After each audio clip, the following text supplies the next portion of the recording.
So Ramzan মাস আসতেছে, সবাইকে রমজান মাসের জন্য অনেক অনেক শুভকামনা। সবাই খুব ইমানের সাথে, খুব নিষ্ঠার সাথে, খুব ধৈর্যের সাথে এই মাসটা পার করবেন, সেই দোয়া থাকবে। বাট এই মাসটা আসলে না, মানে অন্যরকম একটা মানে ঈদের আগে ঈদ চলে আসে আর কি।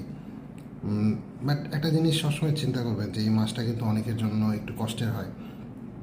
আমরা এমন একটা সমাজের সোসাইটিতে বসবাস করি, সেখানে আসলে চক্ষু লজ্জাটা অনেক সময় অনেক বড় হয়ে যায়। চক্ষু লজ্জার কারণে মানুষজন অনেক ধরনের স্টেপ নিতে পারে না, বা অনেক ধরনের স্টেপে নিতে তাদেরকে বাধ্য হতে হয়।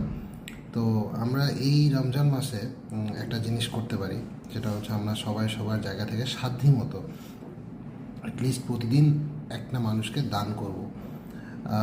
ব্যাপারটা কীরকম দেখেন, আমি যদি সিম্পলি চিন্তা করি, আমাদের মানে জাস্ট আমি ইসলামিক যেহেতু এই জায়গাতে আমি আমার দৈনন্দিন জীবনের চিন্তা ভাবনা থেকে এগুলোই শেয়ার করি, সেখান থেকে শেয়ার করা। ধরেন আপনি একটা দিনে আপনার প্রতিদিনের খরচ ধরেন 90 টাকা বা 100 টাকা বা 80 টাকা বা 70 টাকা হয়। ধরেন আমি অফিসে আসি, অফিসের জন্য 30 টাকা রিক্সা ভাড়া, অফিস থেকে যাওয়ার সময় আবার 30 টাকা রিক্সা ভাড়া, 60 টাকা রিক্সা ভাড়া গেল। আর ধরেন এদিক ওদিক করতে আমাদের অন্যান্য সময় আরও 20, 30, 40 টাকা যাইতো।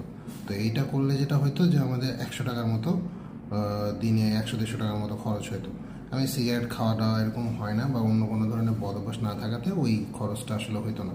তো আমার যদি দৈনিক খরচ যদি 100-150 টাকা হয়, আমরা যেই টাকাটা খাওয়ার পারপাসে ব্যয় করতাম, কোনো একটা নাস্তা, সিঙ্গারা, বা ধরেন সকালবেলা একটা চা, দুপুরবেলা একটা চা খাইতাম বাহিরে যদি হইতো, তাহলে ওই নির্দিষ্ট টাকার অ্যামাউন্টটা যদি আমরা দান করে থাকি, তাহলে দেখেন জিনিসটা একটু ডিফারেন্ট হয়। সো খুবই ছোট টার্গেট নিই। প্রত্যেকজন আমরা প্রতিনিয়ত আমরা 3টা ওয়াক্ত পাই অফিসে থাকাকালীন অবস্থায়: জোহর, আসর, মাগরিব। হ্যাঁ, যদি মাগরিব না পাই, জোহর এবং আসর। এই জোহর এবং আসরে আমরা 2 ওয়াক্তে 10 টাকা 10 টাকা করে 20 টাকা আমরা দান করব। সো আপনি চিন্তা করেন, যদি 10 টাকা 10 টাকা করে 20 টাকা দান করেন, আপনি 30টা রোজাতে আপনি 600 টাকা দান করতেছেন। It's a huge thing. So একজনকে 600 টাকা দেওয়া, এটা একটা ভালো উদ্যোগ। কিন্তু আপনি যদি এইভাবে জিনিসগুলো চিন্তা করেন, এটা কিন্তু অনেক অনেক বেশি ইম্প্যাক্টফুল একটা ব্যাপার। সো 10 টাকা একটা মানুষকে দিলে কি এমন চেঞ্জ হবে? অনেক কিছু চেঞ্জ হবে।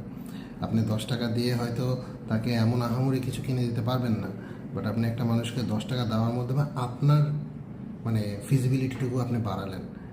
আপনি হয়তো বা নিজে খাইতে পারতেছেন না, নিজের অনেক ধরনের দৈন্যদশা আছে, স্টিল ওই 10 টাকা দেখবেন আপনার জন্য 1000 টাকা সমপরিমাণ অনেক কিছু নিয়ে আসবে। সো দান করি, খুবই বেশি দান করি আমরা রমজান মাসে।